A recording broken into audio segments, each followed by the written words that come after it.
สบายดีทุกคนยินดีต้อนรับเข้าสู่ช่องสาวลาวสะภาคอีสานจังหวัดสกลนครอำเภอสองดาวเนาะทุกคนมื้อนี้มาพบเจอกันในเวลา6 โมงเช้าเนาะทุกคนสาวลาวมาหาหน่อไม้มาพบเจอกันในป่าหน่อไม้ มื้อนี้มากับย่า2 คนเนาะมากับย่าลำ2 คนมาหาหน่อไม้อยู่ที่ลำห้วยตึงเนาะเบิ่งอุปกรณ์นั่นเอาเสียมเอากระตามาใส่ไปเบิ่งนำกันว่าสิเป็นจังได๋สาวลาวกะมาเทื่อแรกเนาะเบิ่งว่าสิมีหน่อไม้ให้เอาบ่แม่นผู้อื่นมาหาก่อนแล้วบ่น้อนะไปมีติ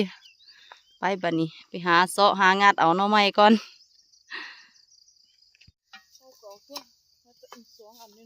อืมอุ้ยสับเจาะเลยว่ะนะเป็นตะมานอยู่เด้อก่อนนึงมี2 หน่อแล้วนี่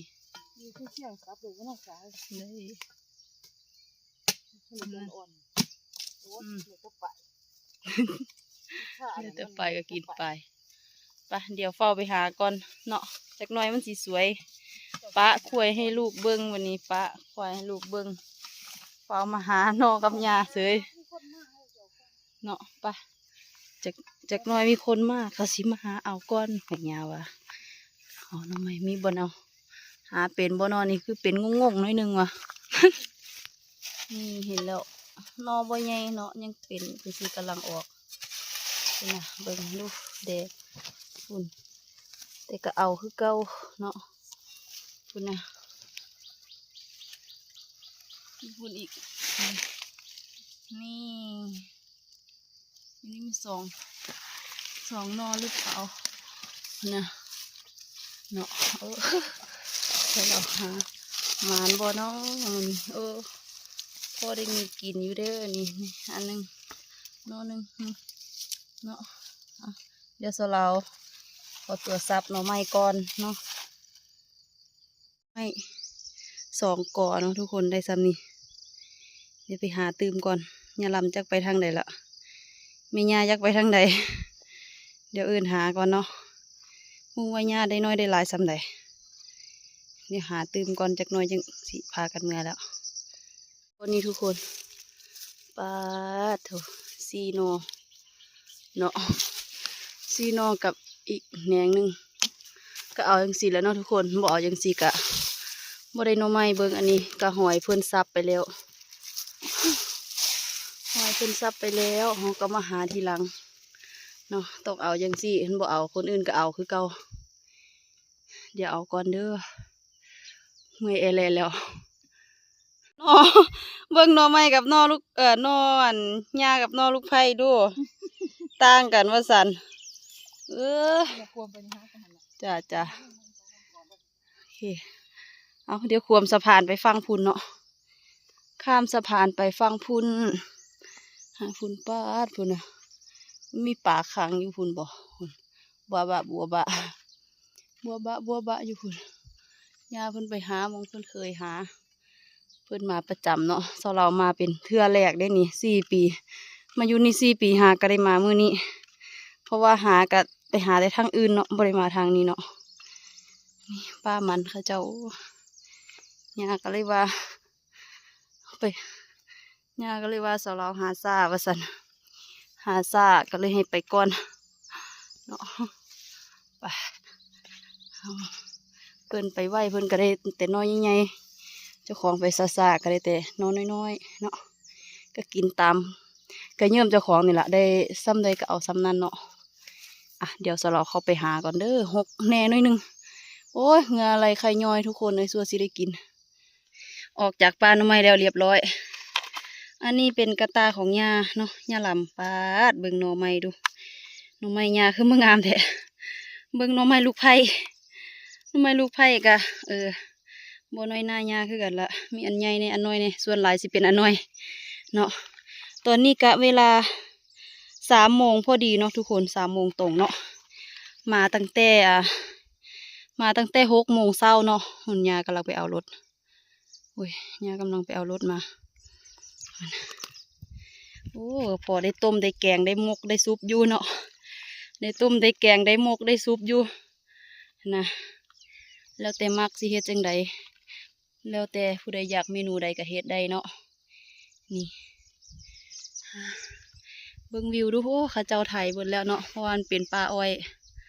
เนาะวิวก็จังซี่ล่ะโล่งๆอยู่กลางทงอยู่เป็นต้นไม้สุ่มหน่อไม้ก็เกิดน้ำห้องเนาะทุกคนห้องน้ำเนาะน้ำห้วยตึงนั่นแหละเกิดเรียบแขมน้ำเลยเนาะริมน้ำมาป่านนี้เขาเมื่อหากินข้าวกินน้ำบ่ทันได้กินข้าวเช้าอยู่ลูกชายก็จักไปเบิ้งควายจังใดเนาะเป็นห่วงแล้วบัดนี้เดี๋ยวเราเข้าเมื่อก่อนเด้อยามหับแล้ว ดับซ้ำรถก็บ่อยากเมื่อบ่แม่น้ำมันเบิดบ่เนี่ยเอาเดี๋ยวเมื่อก่อนเด้อ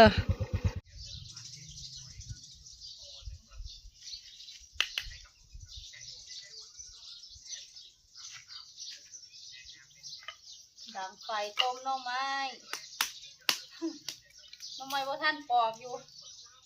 ดังไฟไว้ก่อน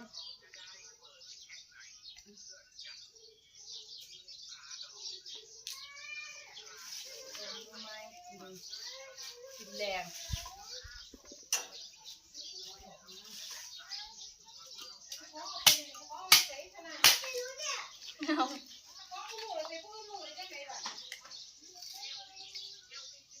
หน้าร้านคิดกันแล้วค่ะหน้าร้านทะเลาะกันแล้วลมดีวะสันดี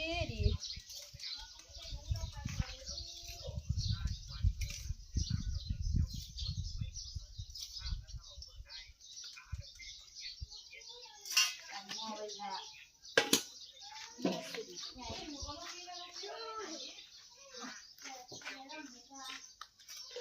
โอ้ยเงินบนบนเทียงเนาะ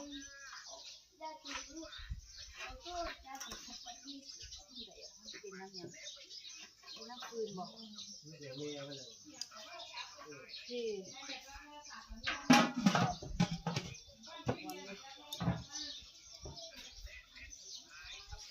ทุกคนมาปอกหน่อไม้น้ำกันเนาะหม้อกระคางแล้วเรียบร้อยมาเบิ้งน้ำกัน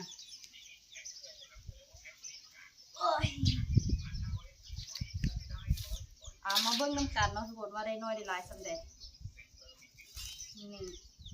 เลือกน้อยยังไงออกก่อนนี่นะนองงามมีแต่นอกขาวๆ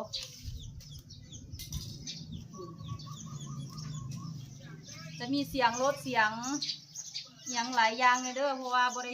ด้ติดใหม่เพราะว่าถ้าอยู่บ้านบ่มีใหม่เนาะอดทนฟังเอาเดี๋ยวสิเบิ่งสิออกนะหน่อไม้หน่อใหญ่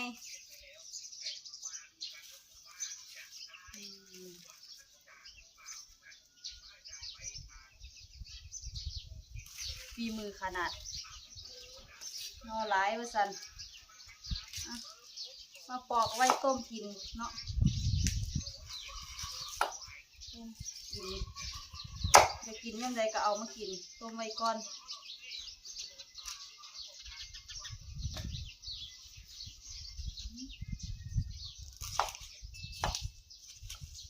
ตัวนี้ก็ตัวสีอาบน้ำกินข้าวแล้วเฮ็ดอีหยังแล้วตัวนี้ก็เวลาเท่าไรหรอกกะเวลา5 โมง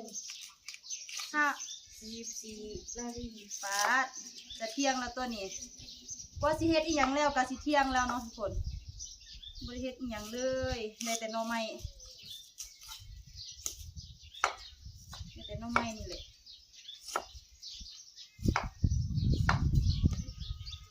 งองงามๆขาวๆเมื่อยว่าสันมดแดงก็หลายกัดโอ้ยบ่มีดอกหางแต่ว่าเป็นมดไต่นำต้นไม้ต้นหยังเนาะหาหางบ่เห็นหางมดแดงกัดคอกัดอีหยังไป ทั้งเก็บหมดออกทั้งหาหน่อไม้ขอจนแดงหมดแถวนี้แดงหมดกัดไม่ได้ไปหาหมดแดงกับมีหมดแดงกัดเลยหาเนี่ยไข่หมดตาสะอ่อนที่ยังนี่ไม่ได้ไปจักเทื่อดอกไปเทื่อแรกน้ำเพลินเบิ้งยำหน่อไม้หลายๆยำฝนตกมากะสิไปน้ำเพลินคือเก่าแต่นี่ยำหน่อไม้แรงได้นี่เมื่อทันได้ฝนตกใส่เทื่อมีหน่อใหญ่หน่ออวบอันนี้เนาะหน่อแซ่บๆขาวได้แต่หน่อนางดินเนาะหน่อนางดินขาวๆได้อันนี้หน่อเต้าหน่อท่านได้สูงเพราะว่ามันเกิดใหม่อยู่เนาะกำลังเกิดมันกำลังเกิดใหม่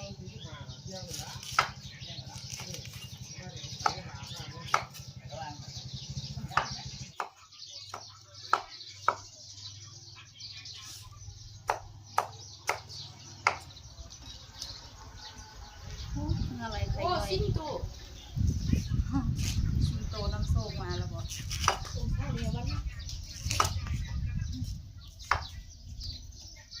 ฮอนมาสั่นพี่น้องเลยอยากไปแช่น้ำจาก2 ชั่วโมงนึงเนาะ2 ชั่วโมงยิ่งสีเสาฮอนหมอกุ้งก็ว่าโทรมาเนาะวิดีโอคอลมาเห็นน้องไม้ก็ว่าให้ต้มแช่ตู้เย็นไว้ให้กินน้ำเด้อว่าสั่นมีแต่นอง่ายๆเป็นตะแซ่บแท้เพิ่นว่านี่นอขาวๆเนาะหวานดีขึ้นอย่างนี้เลยย่ามกินแต่ว่ายามไปหานี่เมื่อยคัก ยามกินแซ่บคักยามไปหาเมื่อยคักเนาะส่วนสิได้กินข้าวเช้ากะ4 โมงละส่วนสินึ่งข้าวเฮ็ดน้ำกินแล้วกินข้าวแล้วอาบน้ำแล้วกะปาไป5 โมงจะเที่ยงล้างใส่หม้อแล้วกันโอ้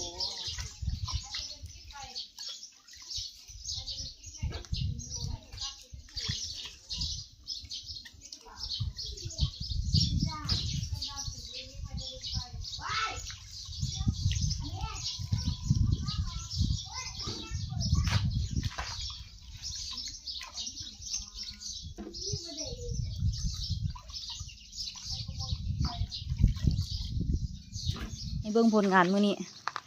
เนาะทุกคนน้ำบ่ทันได้เดือดอยู่ ต้มไว้ทุกคนตอนนี้ก็เวลา12 โมง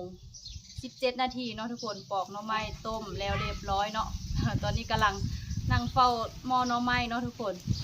นี่แหละผลงานมื้อนี้ก็เป็นที่น่าพอใจอยู่เนาะเพราะว่าเป็นหน่อไม้แรงเนาะก็ได้ซ้ำนี้ก็ถือว่าดีที่สุดแล้วได้หลายแล้วเนาะเพราะถ้าคนอื่นบ่ไปก่อนก็สิได้หลายกว่านี้อยู่แต่ว่าได้ซ้ำนี้ก็ดีเนาะทุกคนเดี๋ยวต่อไปเราจะได้ไปหาเลี้ยงควายต่อเนาะเพราะว่าตอนนี้น้องควายยังเข้าห่มลูกก็เอาเข้าห่มแล้วเนาะเดี๋ยวเราขอตัวลาทุกคนไปก่อนเด้อเอาไว้พบเจอกันในคลิปหน้าสบายดี